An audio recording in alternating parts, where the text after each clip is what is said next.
The months that followed the assembly session were strange and busy. The galaxy did not attack Earth.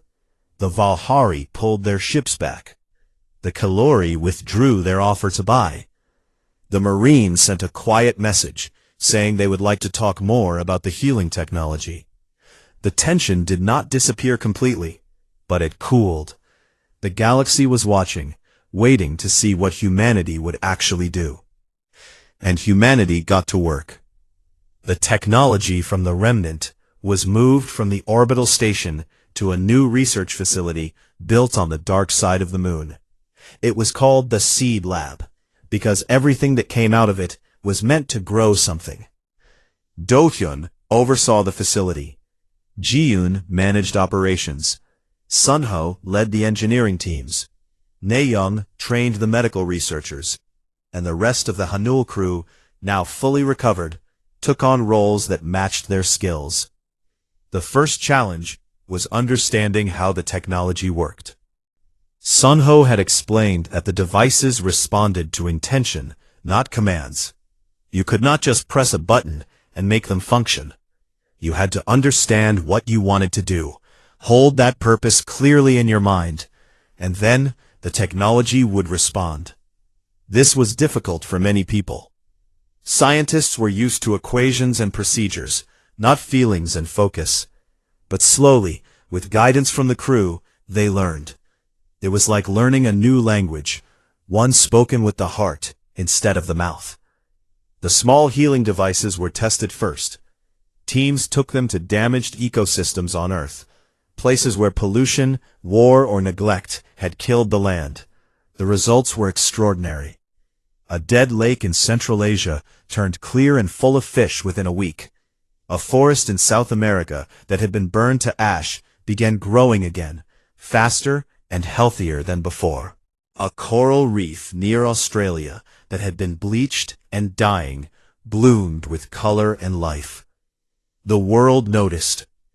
People who had never cared about space exploration or alien politics suddenly paid attention. The technology was not a weapon. It was not a threat. It was a gift, and it was being used to heal their planet. But the most important discovery came from a young physicist named Shin Eun-ji. Eun-ji was 26 years old. She had grown up in a small town, the kind of place where people worked hard and did not dream too big. But Eun-ji had always been curious. She asked questions that others did not think to ask, and she saw connections that others missed. She had joined the Seed Lab as a junior researcher, barely noticed among the senior scientists. One evening, while everyone else had gone to sleep, Eun-ji was alone in the main lab with the central crystal, the tall column that held the remnants library. She had been studying its energy patterns for weeks, trying to understand how it stored so much information. She placed her hand on the crystal, not to activate it, but simply because she was tired and leaning on it for support. And in that moment, the crystal responded to something in her. Not a command, not a question, something deeper. The map of the galaxy appeared around her. Stars and systems filled the room with soft light. But this time, the map showed something new. The flickering dots that Sun-ho had identified as dying civilizations were now connected by thin lines of light. The lines formed a path, a route that linked them together, winding through the galaxy like a river. Eun-ji stared at it. She understood. The remnants had not just given humanity tools to heal Earth.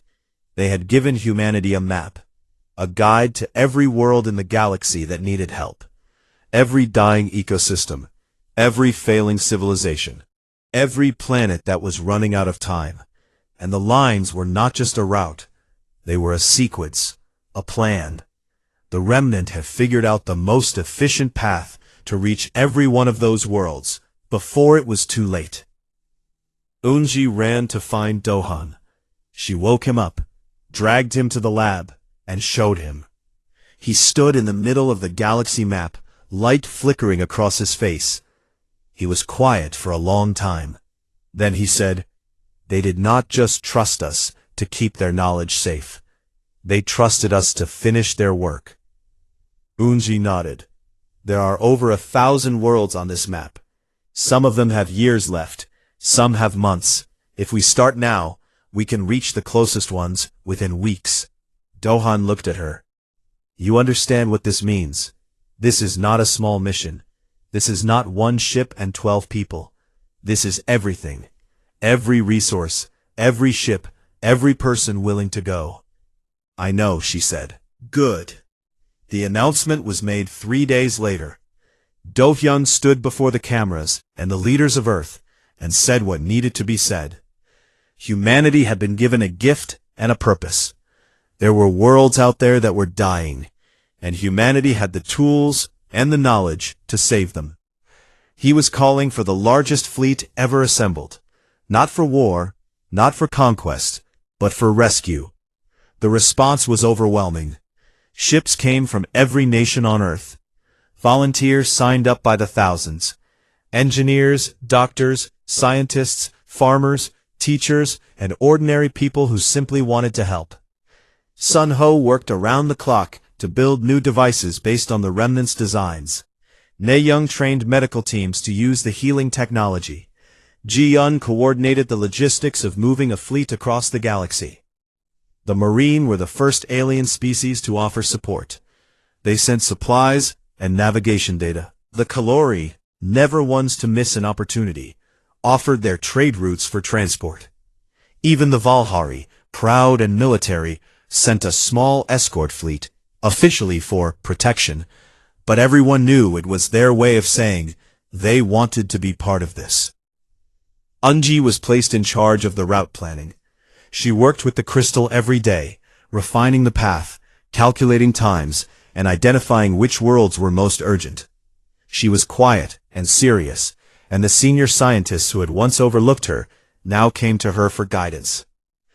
The fleet launched on a bright morning. Over 200 ships of different sizes and designs rose from Earth and its orbital stations and formed into a long line pointed at the stars. Do-hyun was on the lead ship. Ji-yun was beside him.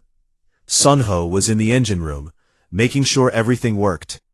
Na-young was in the medical bay, ready for whatever they would find. And Unji was on the bridge, the map glowing in front of her, showing the way.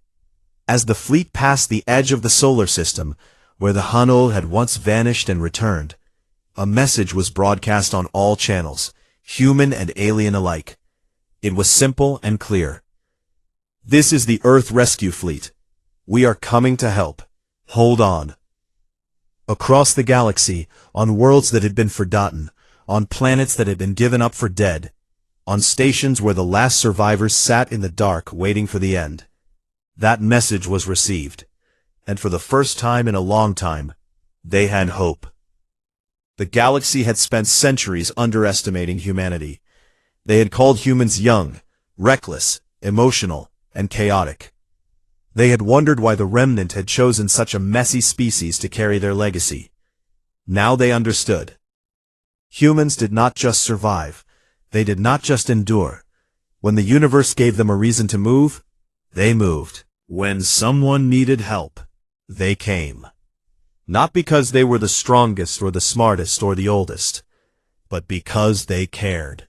Stubbornly, recklessly, and without limit. The stars stretched ahead of the fleet, endless and bright. Do-hyun looked out the window and thought of the remnant, those tired, ancient beings who had placed their hope in his small, imperfect species. He hoped they were watching, wherever they were. He hoped they were proud. The fleet flew on, into the dark, carrying light. The messages started arriving within 48 hours. They came through every official communication channel Earth had with the wider galaxy. Some were polite, some were formal, some were cold, and a few carried the tone of a threat wrapped in careful words. The Galactic Assembly, the loose governing body that connected the major spacefaring civilizations, sent the first official transmission. It was addressed to the United Fleet and to the government of Earth. The message was short and direct. It said that the energy signature detected from Earth's orbital station matched the profile of a civilization known as the Remnant.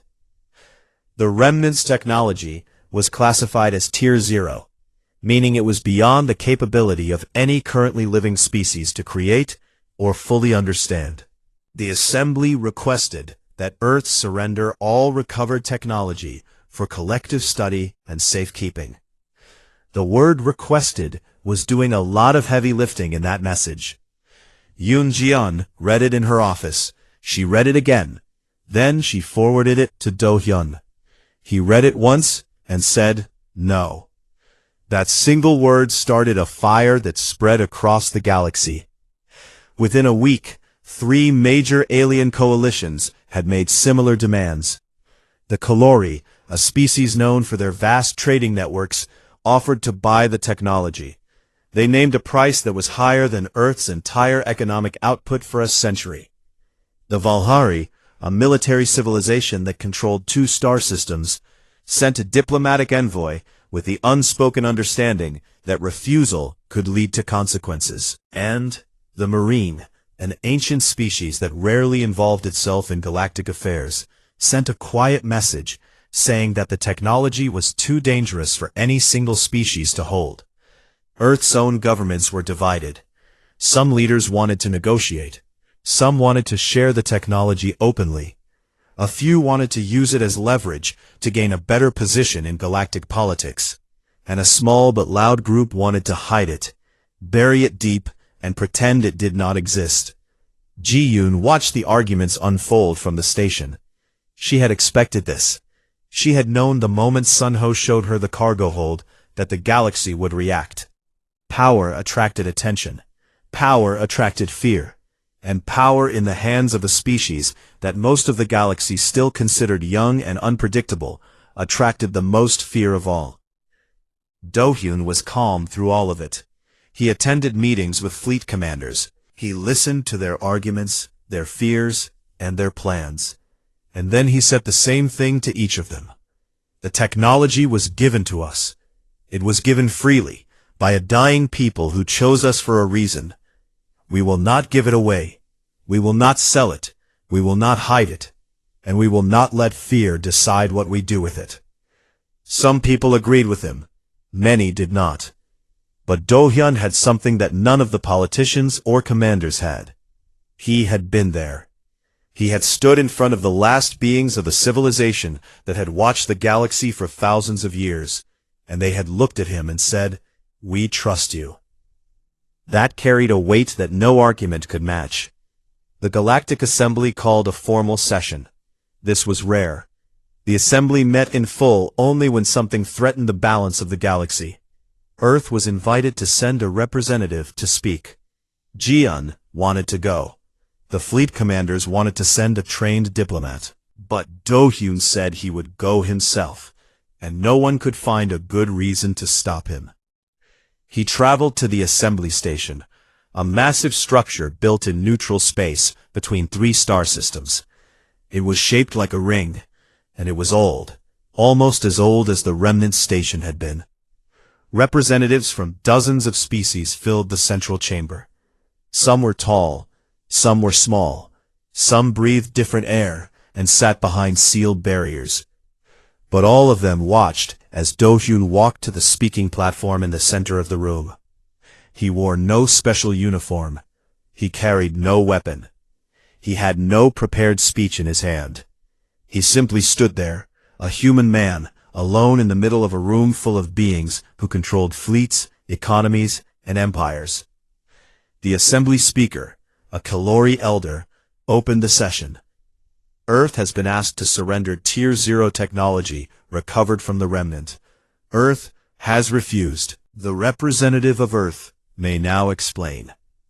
Do-hyun looked around the room. He took his time. He was not nervous. He was not defiant. He was simply present. "The Remnant chose us," he said. His voice was steady and clear. "They did not choose any of you. They watched the galaxy for a very long time, and when the end came, they placed their trust in humanity. I will not betray that trust." The room stirred. Several representatives shifted in their seats. The Valhari envoy, a tall figure in dark armor, leaned forward. "That is a bold claim," the Valhari said. "But trust does not give you the right to hold power over others." Do-hyun looked at the Valhari directly. "I agree, and that is exactly why we will not use this technology as a weapon. We will not use it to threaten. We will not use it to control. But we will not hand it to anyone who might." The room went quiet. Then Do-hyun turned to Naeung, who had traveled with him. She stepped forward, carrying a small device, one of the smaller objects from the cargo hold. It looked like a smooth stone made of crystal, warm with inner light. "This device," Naeung said, "was designed to heal ecosystems. It can clean poisoned water, restore dead soil, and bring life back to barren land. Allow me to show you." The assembly had provided a demonstration area, expecting Earth to show military applications. Instead, Naeung placed the device on a tray of dead, contaminated soil that had been brought from a marine mining world as a sample. The crystal hummed. The soil shifted. And within minutes, a small green shoot pushed through the surface. Then another. Then another. The contamination faded. The soil turned dark and rich. Life returned where there had been none. The room was silent. Naeung looked up. "This is what the remnant gave us. Not weapons, not shields.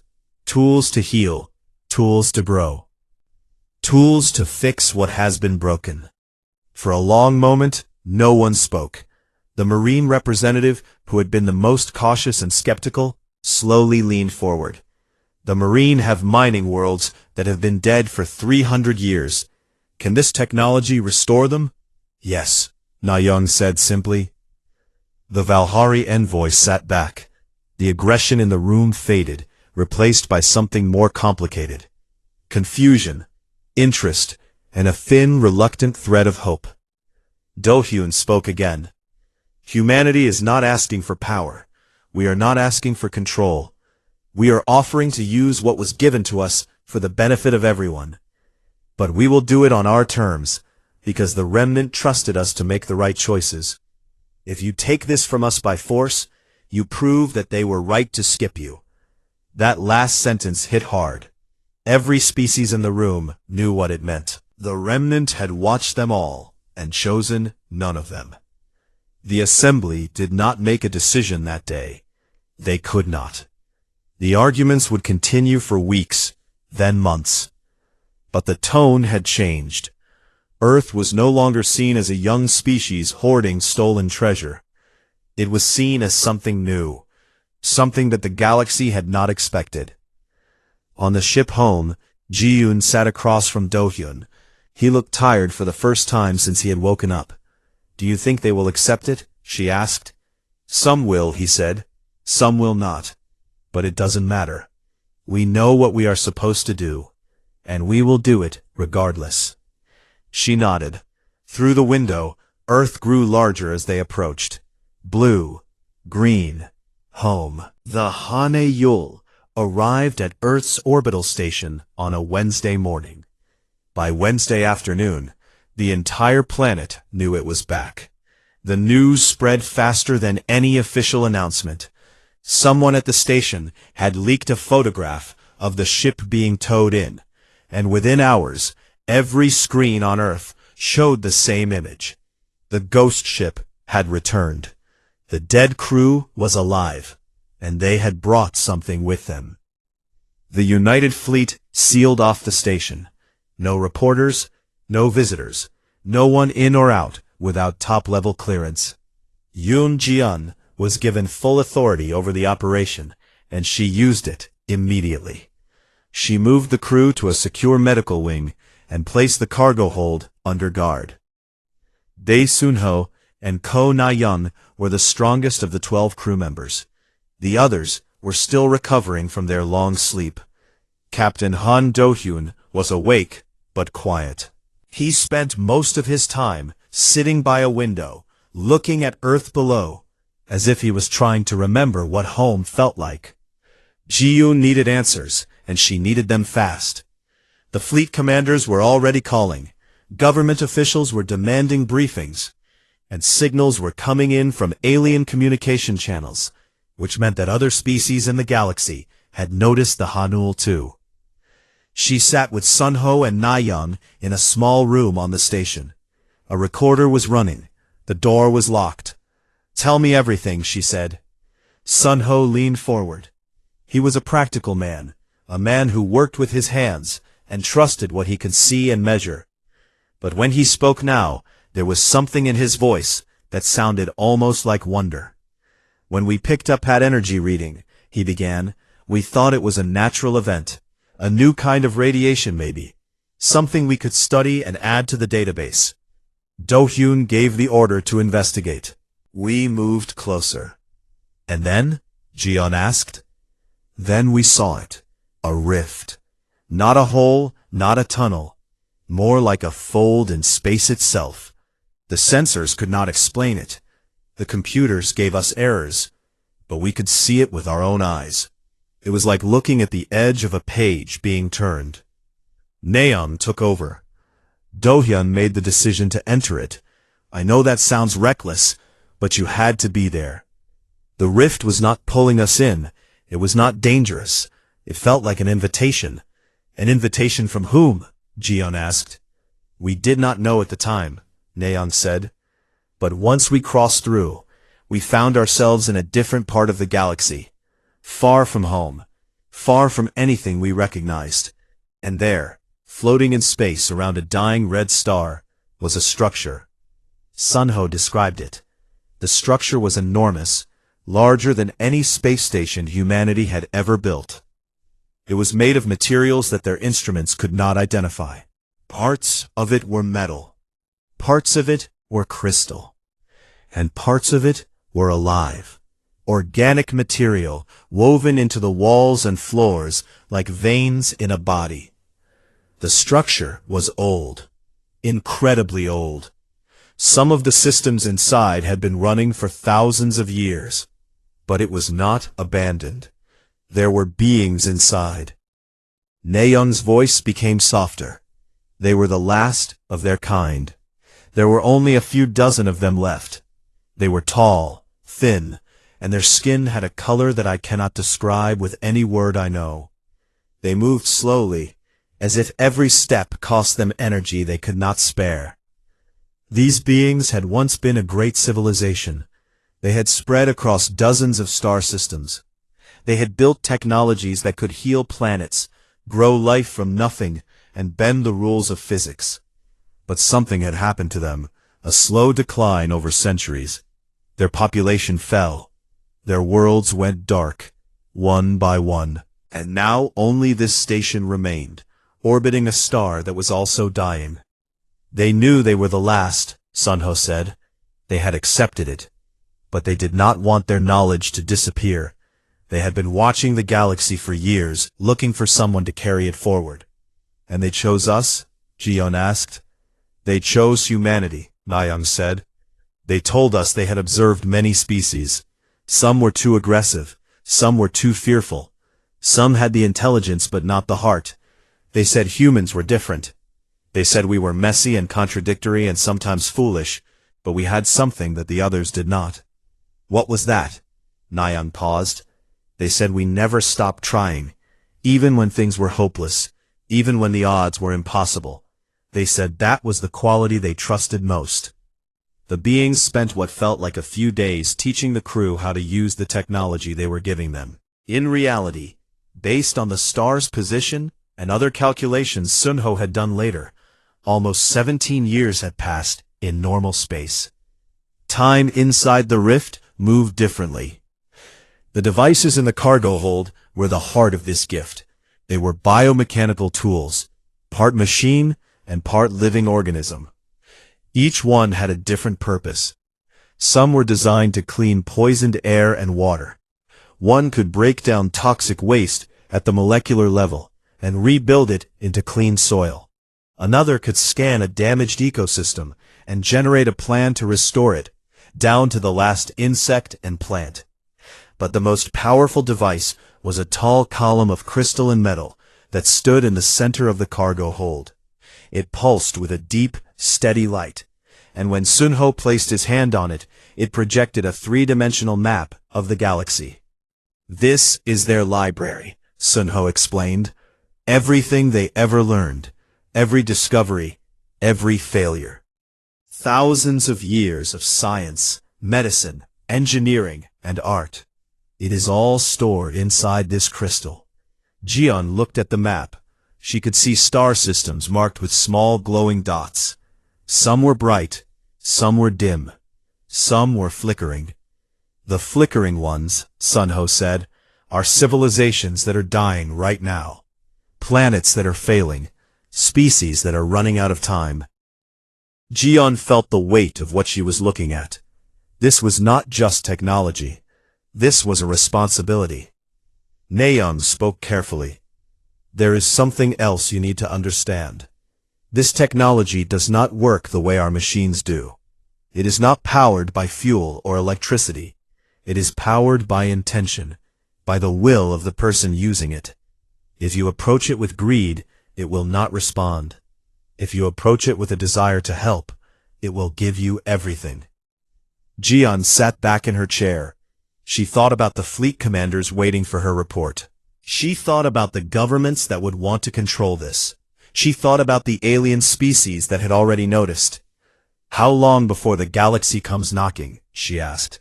"They already know," Sunho said. "The energy signature of this technology is unique. Every advanced species in the galaxy can detect it. They have probably been tracking us since we re-entered the solar system." Jian closed her eyes for a moment. Then she opened them and stood up. "We need to talk to Do-hyun," she said. "If the galaxy is going to come for this, we need to be ready. And he is the one who was there. He is the one they chose." She found Do-hyun still sitting by the window. He turned when she entered. His eyes were calm, but she could see something deep behind them. A knowledge, a weight. "You heard?" she asked. "I heard," he said. "I also felt it. The moment we entered normal space, I could feel the galaxy turning its attention toward us. Like 1,000 eyes opening at once." "Are you afraid?" he thought for a moment. "No," he said, "but I am aware. This gift is not just a treasure, it is a test, and humanity needs to pass it." Jiun sat beside him. For a moment, neither of them spoke. They just looked at Earth together, blue and green and spinning slowly, unaware of what was coming. 17 years had passed since the Han Yule vanished.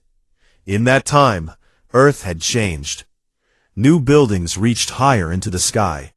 New ships were faster and stronger. New leaders sat in old chairs. But the name Han Yule still carried weight, like a scar that everyone could see, but no one wanted to touch. Yoon Ji-yoon had never stopped listening. After she found the ghost signal in the 12th year, she had fought hard to get the fleet to send a search probe.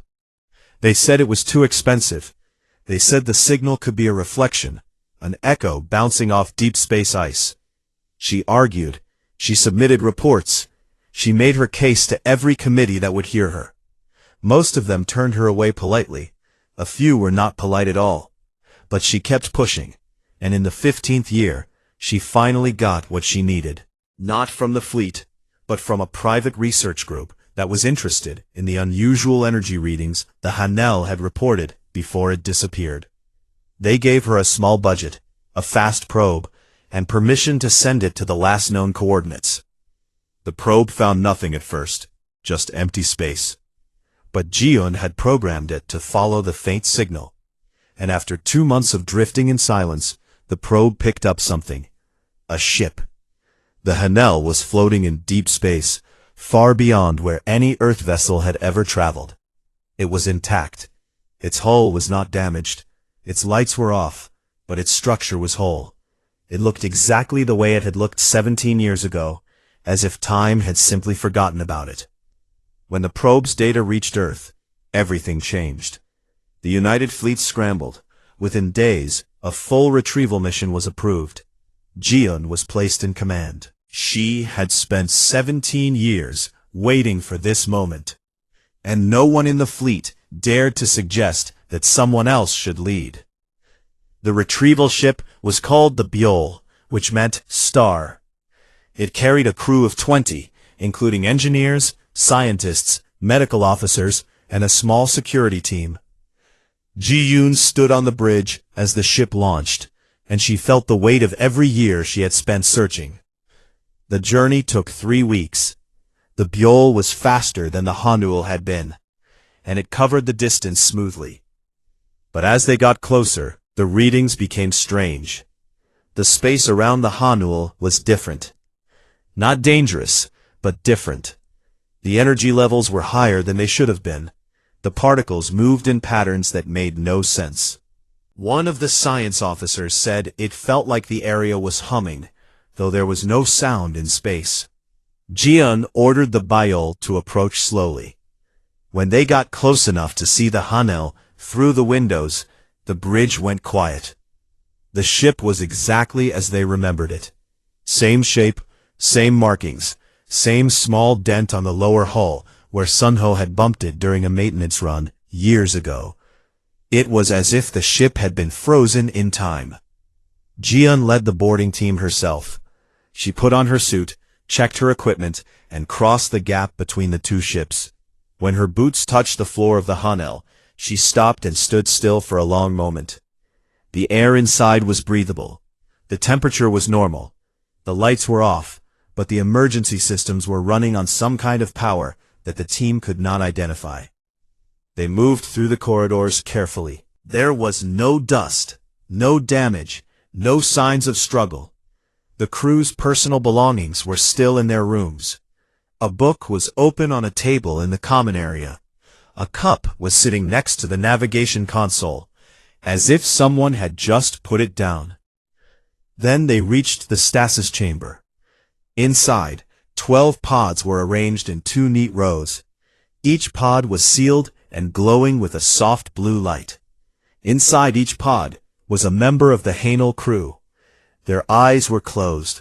Their faces were calm.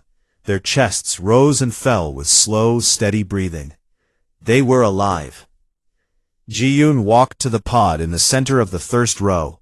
Through the glass, she could see Han Do-yoon's face. He looked exactly the same as the day he had left. No older, no thinner. Not a single line on his face that had not been there before. 17 years had passed, and he had not aged a single day. The medical team ran tests without opening the pods. The crew's vital signs were perfect. Their brains showed normal activity. Their cells were healthy. Everything about them was exactly the way it had been the day they disappeared. One of the doctors, a young woman named Hwang Mireille, looked at her readings 3 times before she spoke. "This is not possible," she said. "Human cells do not stay this way for 17 years. Not in any stasis system we have." Ji-yoon looked at her. "Can we wake them?" Mireille hesitated. "I think so. The pods seem designed to allow it, but I do not understand the technology that is keeping them alive. It is not ours." That sentence hung in the air like smoke. Ji-yoon gave the order to begin the waking process on 2 pods. She chose Bae Sun-ho and Ko Na-young first, because Sun-ho would understand the ship's systems, and Na-young could help with the medical side. The pods opened with a soft hiss. The blue light faded, and then, slowly, Sun-ho opened his eyes. He blinked, he looked around. He saw Ji-yoon standing above him, and for a moment, confusion crossed his face. Then, recognition. Then something that looked like relief and sadness mixed together. "Ji-yoon," he said. His voice was rough, as if he had not spoken in a long time. "How long?" 17 years, she said. He closed his eyes. He did not speak for a while. Then he said, quietly, "It felt like a few days." Na-young woke next. She was calmer, more controlled. She sat up, checked her own pulse out of habit, and looked at the retrieval team with careful eyes. "We have things to tell you," she said. "Important things. But first you need to see what we brought back." She led them to the cargo hold. The door was sealed with a lock that used no code and no key. Nayoung simply placed her hand on it, and it opened. Inside, the hold was filled with objects that no one on the retrieval team had ever seen before. There were devices made of metal, and something that looked like living crystal. They pulsed with a faint light, as if they were breathing. Some were small enough to hold in one hand. Others were as tall as a person. They were beautiful in a way that was hard to describe, like looking at something that was both a machine and a living thing at the same time. Ji-yoon stared at them. "What is this?" Sunho stood behind her. "This is what we found," he said. "Or rather, this is what was given to us." "Given to you? By whom?" He looked at her with eyes that had seen something she could not yet understand. "By a civilization that was dying. They had no one left to carry their knowledge, so they chose us." Ji-yoon looked back at the glowing objects. She could feel something coming from them. Not heat, not sound. Something else. Something that made the hair on her arms stand up, and her heart beat a little faster. "We need to get all of this back to Earth," she said. "Yes," Nayoung said.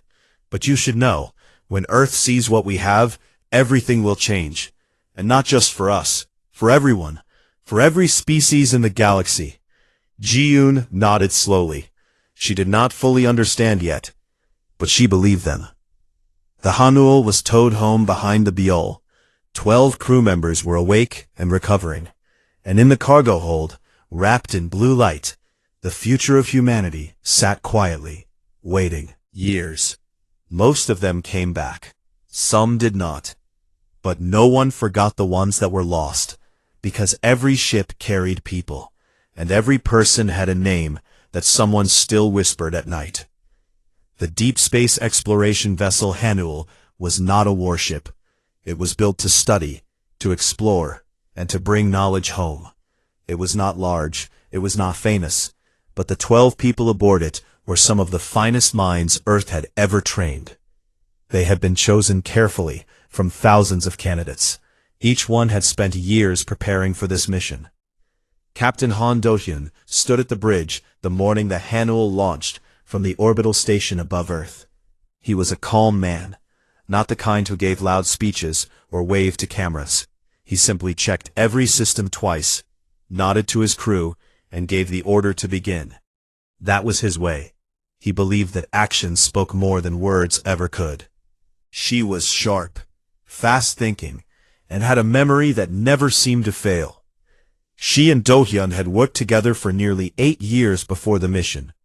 Some said they were more than colleagues, but neither of them ever spoke about that in public. What mattered to both of them was the mission. The crew included Bae Soon-ho, the chief engineer who had built half the engine modifications himself.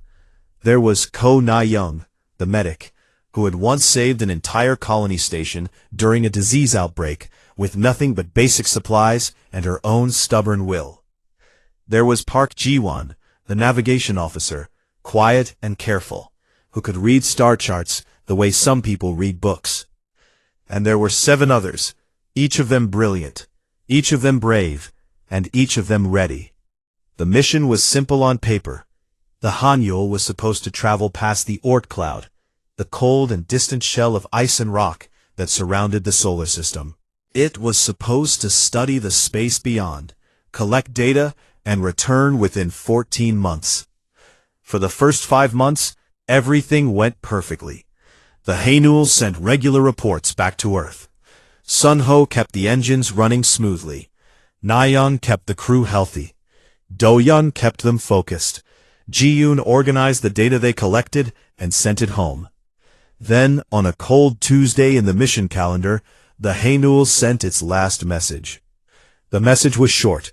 It came from Ji-hwan at the navigation console. He reported that the sensors had picked up an unusual energy reading ahead of the ship. It was not like anything in their database. It was not a star. It was not a planet. It was not radiation from any known source. It was something new. Do-hyun's voice came on the recording. He sounded calm as always. He told Earth Command that they were going to move closer and investigate. He said, They would report back within 12 hours.